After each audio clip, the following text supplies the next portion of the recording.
તે તારા દીકરાની કાયાને કાપી નાખી તો માથામાં શું માયા રહી ગઈ છે? માથું ખાણિયામાં ખાંડી એનો મુરબ્બો કરી અને મારી થાળીમાં પીરી દે ને તો જમું, બાકી હું જમીશ. અને માથું ખાંડતી વખતે ગીત ગાવાના, હાલડા ગાવાના અને પાપડનો પડદો ભીનો નહીં થવા દેવાનો, આંખમાં આહુડું નહીં આવવા દેવાનું, નહીંતર હું જમીશ નહીં. એકનો એક દીકરાના લગ્ન હોય અને જનેતાના હૈયે જે ભાવ હોય એવા નવા કપડાં પહેરવાના, નવા અલંકારો ધારણ કરવાના અને આનંદથી એ માથું ખાંડવાનું, ગીત ગાતું જવાનું. તમે વિચાર કરો શું ઘટના ઘટી છે. પણ આ તો સોરઠની શેઠાણી હતી હો. ફટ પાછી વળી ખાણીઓ લાવી, ખાણિયામાં માથું મૂકીને આમ જ્યાં ઊંચું હાંભેલું કર્યું ને, આ તો ગીત ઉપાડ્યું, ખાંડવા માથું મુસળ તાકે માં, ધારણા ત્યાગી ધરતી ધ્રુજી, જોરથી જીક્યો ઘા, ખાનણીઓ ખુદ મુજાણો અને પલળ્યો આખો આજ લોહીથી.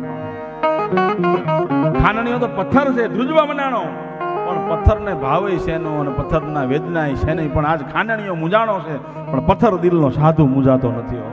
અને ચંગાવતી ખાણિયામાં માથું મૂકી અને પોતાના પંડના દીકરાનું માથું ખાંડે છો.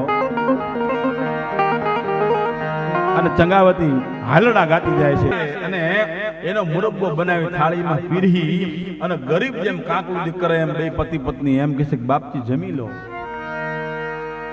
અને સાધુ વેશમાં પરમાત્મા એમ કહે છે કે ચંગાવતી કે હા બાપજી, કે તમારે બે પતિ પત્નીને સાધુ અને જમાડીને જમવાના નિયમ છે ને, એ મારો પણ એક નિયમ છે. શું કે યાદ આયું અને બોલો ઘોરી નિમ તમારી જય,